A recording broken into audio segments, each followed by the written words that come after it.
the second step of fertilization, which is very important actually here.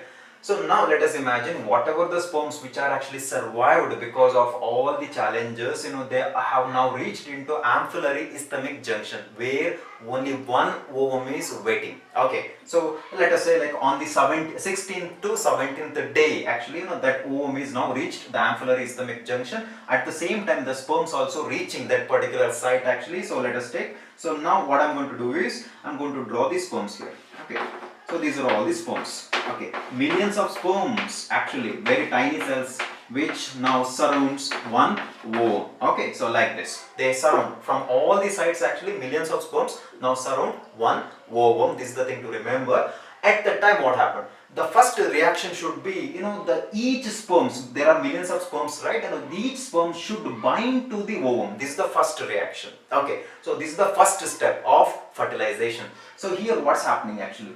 Particularly here, you know that this one, the blue color cells are nothing but the what you call the corona radiata. I'll just write here corona radiata. Okay, so this one, the white color line is nothing but zona pellucida. This one is the innermost lining, the plasma membrane is called as the vitelline membrane. So this is the nucleus, correct? You know about it. Now each sperms now bind to this particular layer, that is actually the corona radiata. The corona radiata is here actually. Okay, so why they bind? Because this particular ovum actually secretes a chemical. This particular structure, that is actually the corona radiata, or maybe any structure of the ovum, that secretes a chemical which comes out of the ovum. You could see here the yellow color. This is the chemical. The name of the chemical is fertilizing. Fertilizing. So ovum now secretes a chemical called as fertilizing. What is fertilizing? It's nothing but a chemical which attracts sperm. This fertilizing is a type of spermophilic chemical. So what is the meaning of philic? Philic means love. That means actually the sperms love this chemical, the fertilizing. Due to that the sperms attract to ovum. Okay, now if I take one sperm, because it occurs in all these sperms, okay, particularly if I take one sperm, each sperm on the top of the acrosome, they have a small site actually. Okay, this is acrosome and they have a small site actually on the top tip of the acrosome site, which is a fertilizing binding site. Okay, so this site of the sperm, that is fertilizing binding site of the sperm, is called as anti-fertilizing. I have written here. So this is present on the sperm and this is secreted by the ovum. Okay, so each sperm have anti-fertilizing site actually, which now binds, each anti-fertilizing site binds to the spermophilic sites of the fertilizing. Okay, now what's happening? Fertilizing and anti-fertilizing reaction takes place. That means each sperm now binds to the corona radiata, correct? Because of the fertilizing and anti-fertilizing reaction, now they bind to the corona radiata. Okay, now what happens? Once they are bound to the ovum, now actually in each sperm what you see is, okay, this is not simultaneous. For example, let us take these three sperms already bound to the ovum, and now other like 5 sperms actually, they may bind later actually. This is not simultaneous. Okay, so it's like, who reaches the ovum first, they get the opportunity to fertilize the ovum. This is the one thing to remember. Okay, so now what's happening?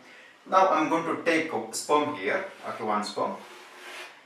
Okay, so, and this is actually the tip. Already what has happened, the capacitation of each sperm has taken place. What is capacitation? Removal of the membrane of the acrosome has taken place. There is no membrane now. What you see is here only the liquid will you see. What is that liquid? The acrosomal liquid, which contains lot of enzymes, lytic enzymes actually. What kind of enzyme they have? Hyaluronidase.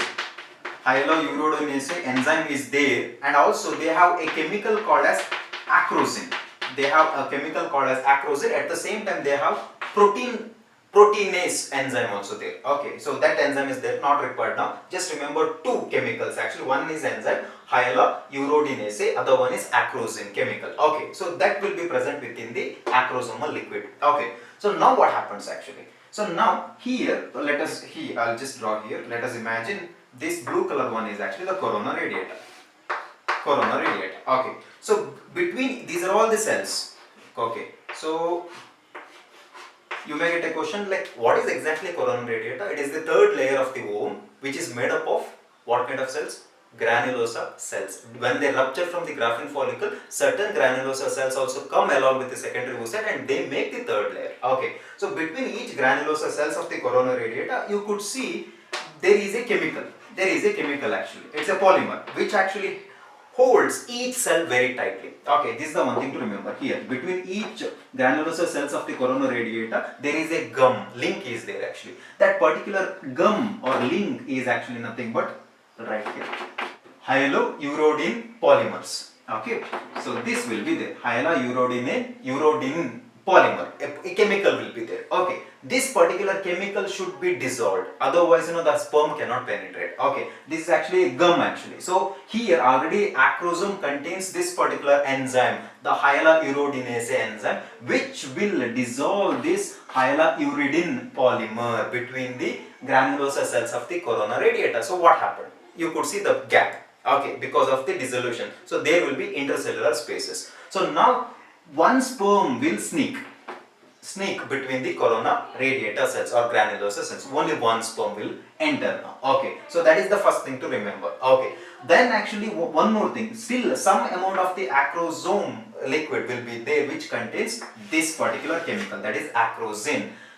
Here the sperm which already penetrated into the corona radiata, now actually it secretes one more liquid which is called as acrosin, which will dissolve or break this layer actually, the zona pellucida. Remember it, acrosin breaks zona pellucida. Hyaluronidase enzyme actually breaks this one, hyaluridine polymer of the granulosa cells of the corona radiata. So just I'll write here granulosa cells. Okay, as a result now one sperm will enter here particularly into the space that is actually the perivitelline space actually between the vitelline membrane and zona pellucida. Now it reaches. Okay, ultimately now actually the one sperm now enters into the cytoplasm of the ovum. Got it? So this is the thing. When it enters into the cytoplasm, what happens? There is one morphological change occurs. Okay, so what is it?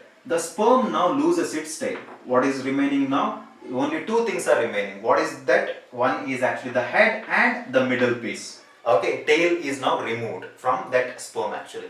At the same time, the plasma membrane starts to secrete certain granule-like structures. Okay, these granule-like structures are nothing but acts like a brick. Okay, which actually blocks the pores which is already created by this sperm, which already made its entry into the ovum. Okay, so it blocks it. So even actually it blocks the gaps which is created by other sperms. As a result, only one sperm gets the opportunity to enter the ovum. Other sperms are blocked completely by the ovum. This is actually the reaction exhibited by the ovum. Why? Very simple. There should not be any polyspermy. There should not be entry of many sperms into the ovum. Obviously you know that why, right? Okay, because to create the zygote we need only one nucleus which is containing 23 chromosome and other ovum nucleus which should contain 23 chromosome. This is the thing to remember. Okay, so this is actually the kind of like penetration of this sperm. Now sperm has entered into the cytoplasm. Let us see what happens now. So now I am going to draw one more here. So now I don't want all these things now. So I'll just retain the vitelline membrane. Okay, and then here when actually so this is now the nucleus or nuclear membrane of that ovum. Okay, so I told you that this is the secondary oocyte, correct? So which is now arrested at metaphase 2 of meiosis 2. You could see equatorial arrangement, that is actually the metaphase plate has formed actually. Okay, you could see the chromosomes of the ovum. Now the sperm is now traveling. When it enters into the cytoplasm, what will happen? Obviously you know that always the head actually leads the sperm. Head is actually always front, whereas the tail is back. But when it reaches into the cytoplasm, everything becomes ulta, opposite, inverted. So what happened actually? The sperm head will goes backside, whereas the middle piece, already it has lost the tail actually, the middle piece actually leads the sperm now. Okay, now if you look into the middle piece, for example, if I draw the middle piece, this is the head, so this will be the direction. So this is actually the nucleus of the ovum. So here exactly what you see is the proximal centriole is there, and this is actually the middle piece containing the mitochondria. Okay, so this is actually the nucleus. So that means actually the sperm, the entire sperm actually turns to 180 degree, not 360, actually 180 degree.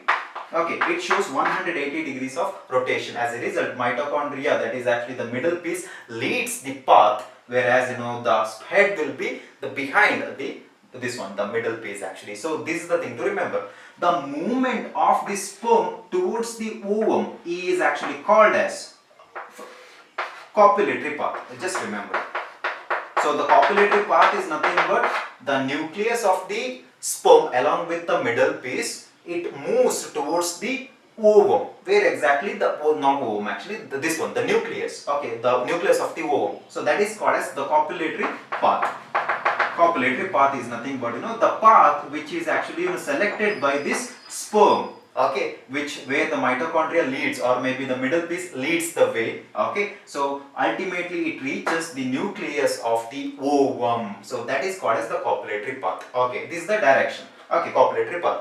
Ultimately now, what happened actually? Ultimately when it reaches into the nucleus, okay, so what you see is from the what you call the head, or what is released, the chromosomes will be released. Chromosomes will be released. Okay, now actually the chromosome, now when it enters into the nucleus of the ovum, at that time the secondary oocyte now completes its meiosis 2, and as a result two cells will be produced.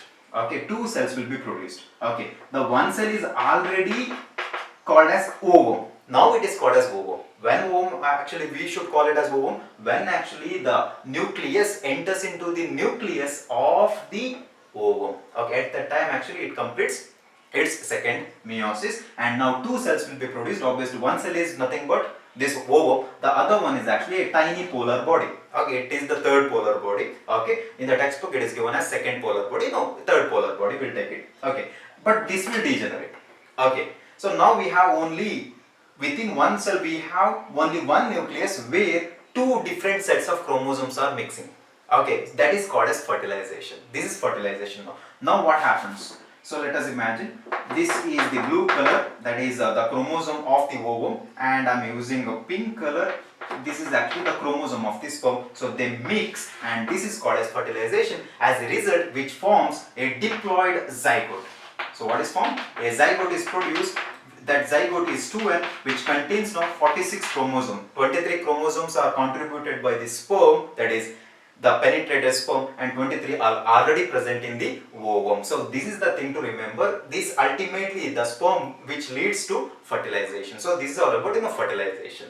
Let us see what is the fate of fertilization. What will happen to this zygote?